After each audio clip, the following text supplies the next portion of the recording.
Welcome, ladies and gentlemen, to another Glacial Geek Kill Team Battle Report. I am Phil, the Glacial Geek, coming to you here from Casa de Geek, where I'm about to fight a 100-point battle between my Dark Angels and Harris's Grey Knights. So the story that we've got going on here is that the Dark Angels ran afoul of the Grey Knights while operating together to try to cleanse a demonic incursion that had occurred on this planet. They were working with the Grey Knights, and the Grey Knights needed them to hold a position, but word got down to this kill team of Dark Angels from higher ups within the Dark Angel HQ system that they needed them to move to another location to try to act as a block to some Ravenwing Black Knights and some Deathwing Knights that were operating in that area. They needed them basically as a roadblock to make sure that no enemies went through that location. When the Grey Knights found out that they had abandoned the position that they had assigned them, they were none too pleased and decided to make their displeasure known with the Dark Angels from this force that had, as far as they knew, just abandoned their position. So that's the story that we've got going on here. We're going to be playing Grudge Match, which is a mission from the Kill Team Annual 2019. Essentially what happens is at the end of the game, if only one of our leaders is alive, whoever has that leader is the victor. Otherwise, whoever has the most amount of points worth of models on the table at the end of the game is the victor. There's also two other addendums that go along with this mission. Essentially, if any model charges in this turn, any model charges, they receive +1 strength and +1 attack for the ensuing fight phase. And if one of your models is taken out of action, you gain a command point. So if you're trying to kill your opponent, you're also going to be giving them command points. So it's escalating hostilities that will be going on there. So it should be fun, should be interesting. So that's what we've got going on. So that is the story. That is the mission. Before we go any further, let's show you the two kill teams are going to be fighting it out. So for the Dark Angels, my kill team will consist of, from left to right here, my leader, who is an infiltrator sergeant. We then have a company veteran who will be my combat specialist. We have a Helix adept who will be my medic.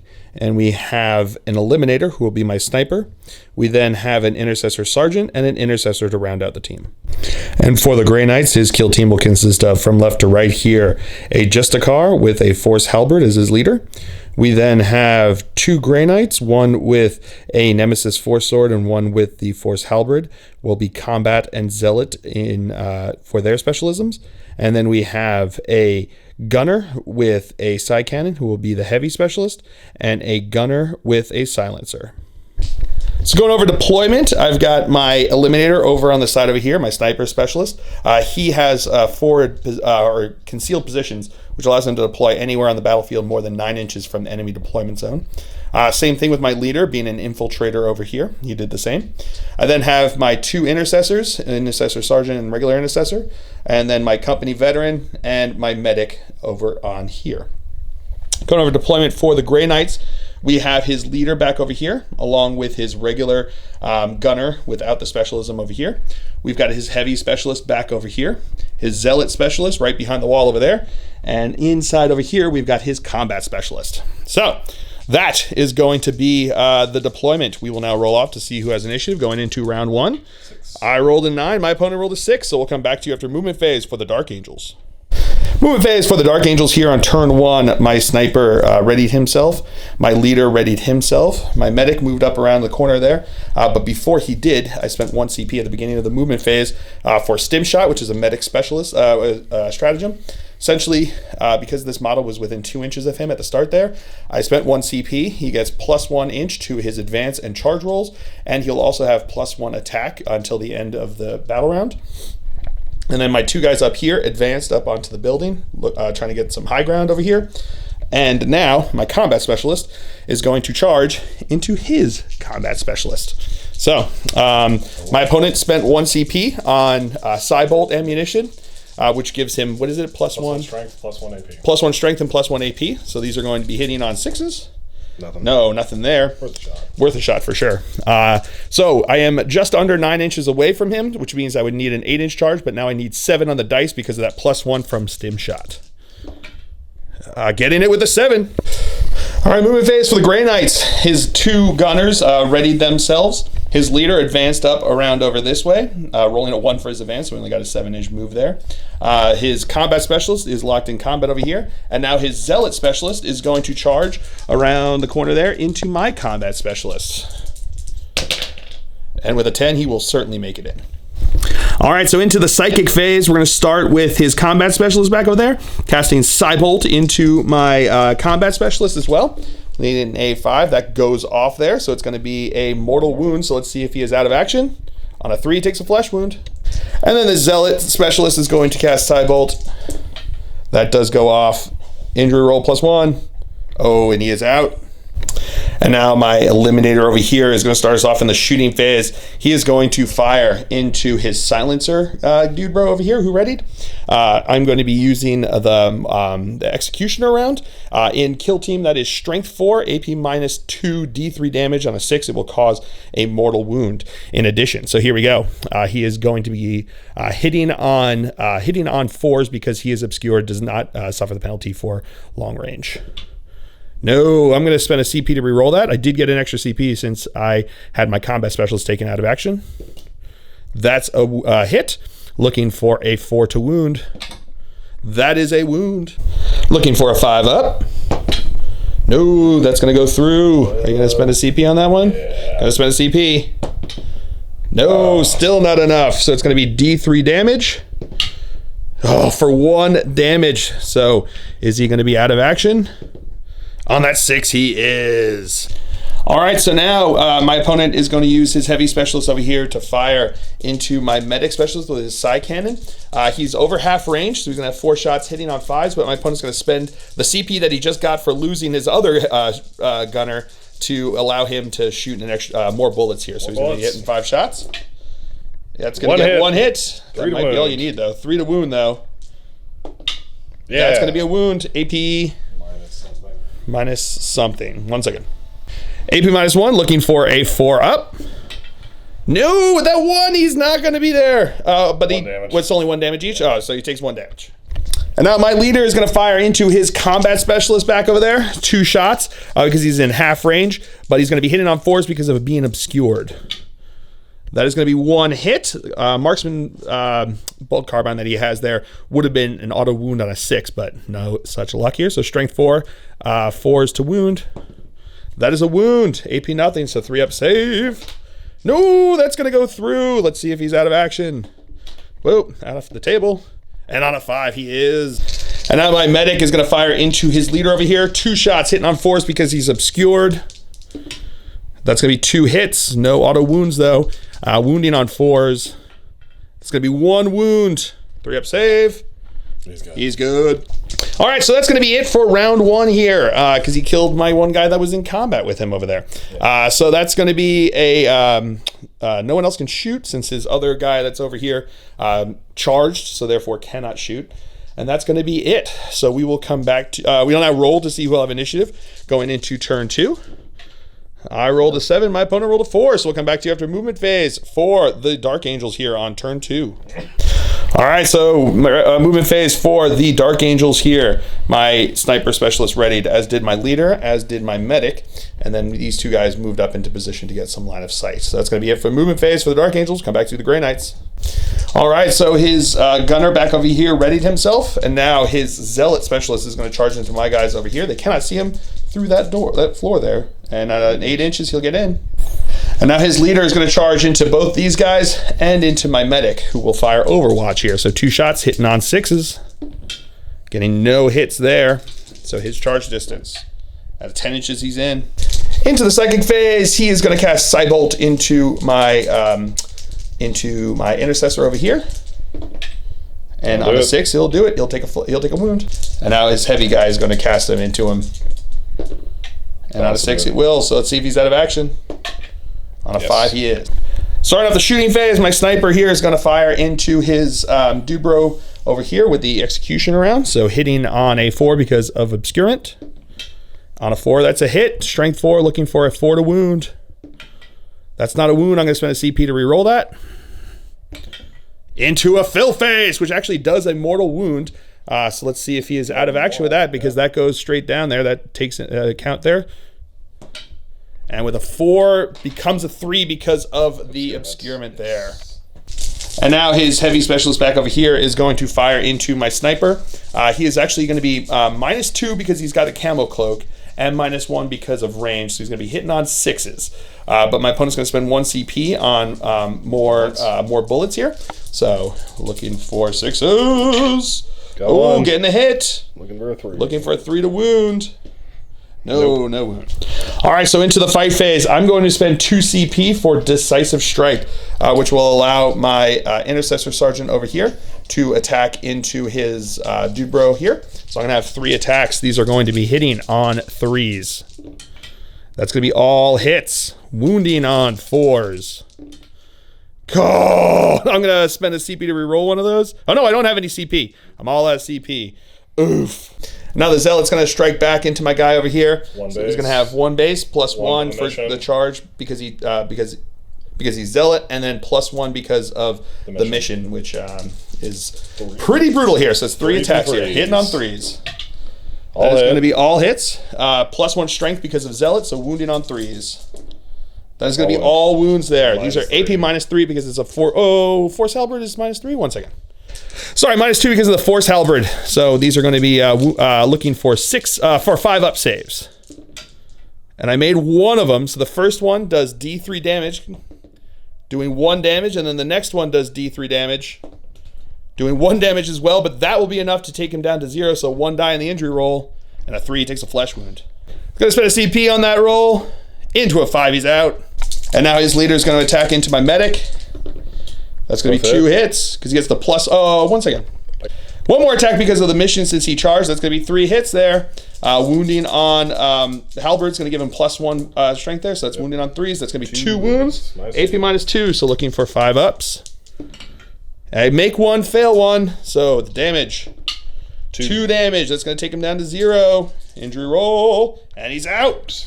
All right, so that's going to be it for the turn here. I'm going to roll to see if I'm broken because I've got 4 out of my 6 guys are out of action. That was a brutal round. Let's see if I am broken.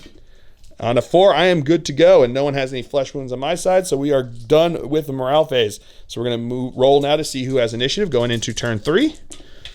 I rolled a 4, my opponent rolled an 8, so we'll come back to you after movement phase for the Grey Knights. Alrighty, so movement phase for the Grey Knights. He moved up over here, he moved up around the corner over here, and then his heavy specialist advanced up over there. So that's going to be it for the movement phase for the Grey Knights.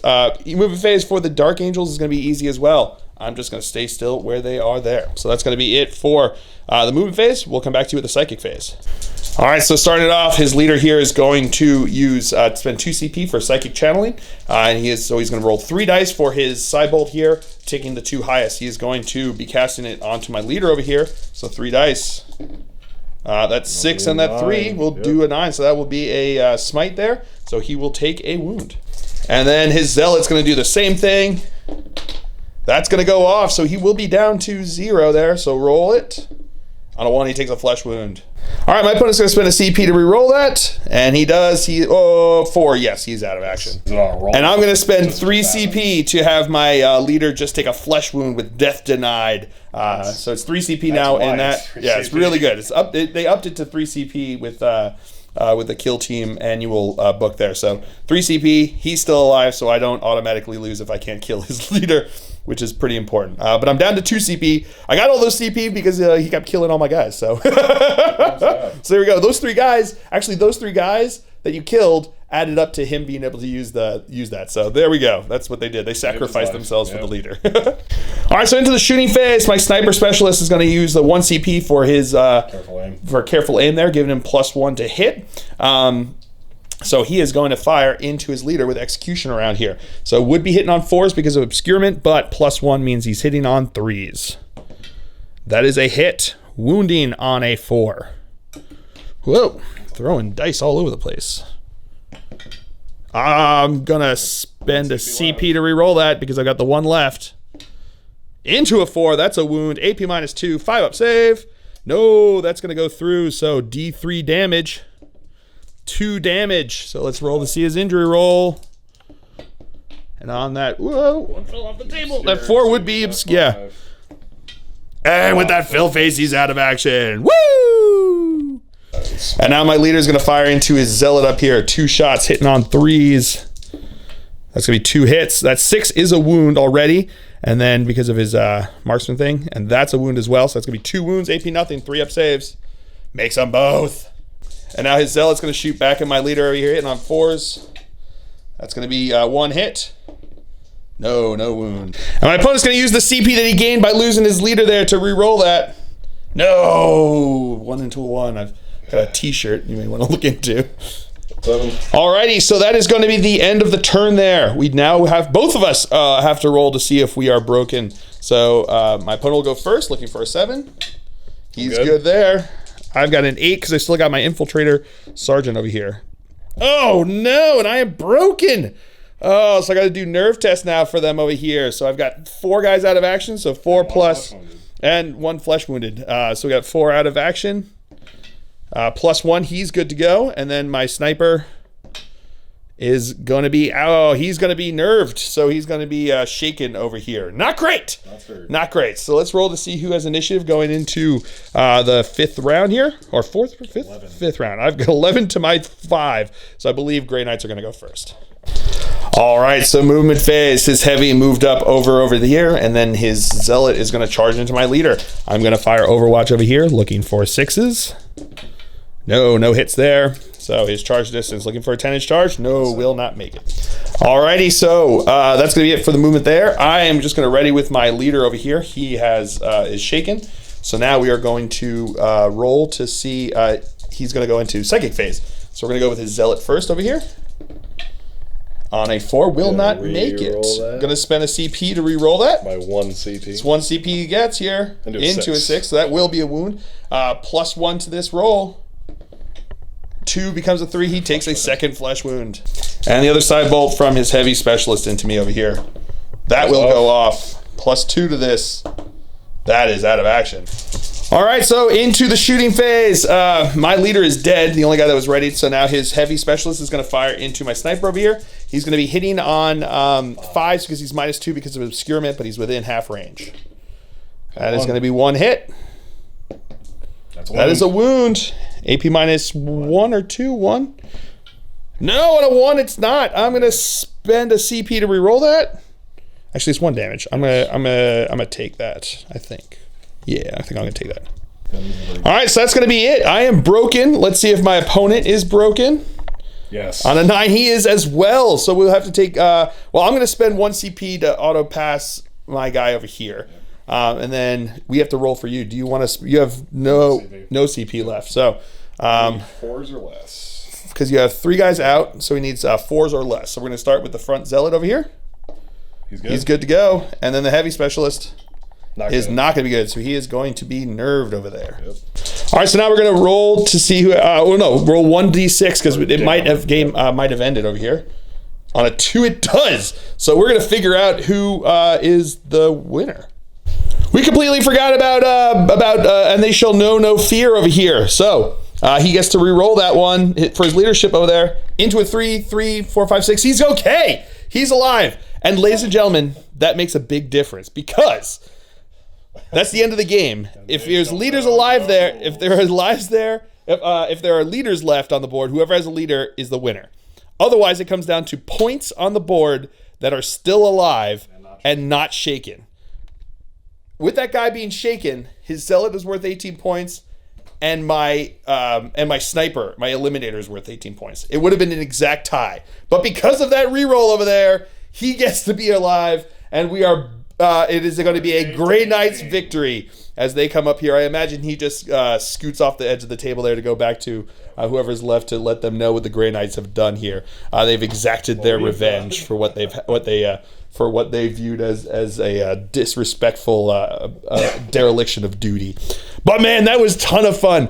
At the beginning there, when I made off that charge, I was like, this is going to be great because my veteran there was going to have 2 attacks base, +1 because of being combat specialist, +1 for the chainsword, +1 for the stim, +1 for because of the mission. He was going to have a bajillion attacks, and then he was like, nah, JK, we're going to make your brain explode. And I was like, all right, well, that's rough. But then I had that turn where I just started killing his guys left and right. And then he had his turn where he got off those charges and killed my guys left and right. Oh, man, that was a fun game. A really fun game. Brutal game, but a ton of fun. So, I hope you guys have all enjoyed this. I certainly have. I have been Phil, the Glacial Geek. As always, my opponent's been Harris. And until next time, have fun.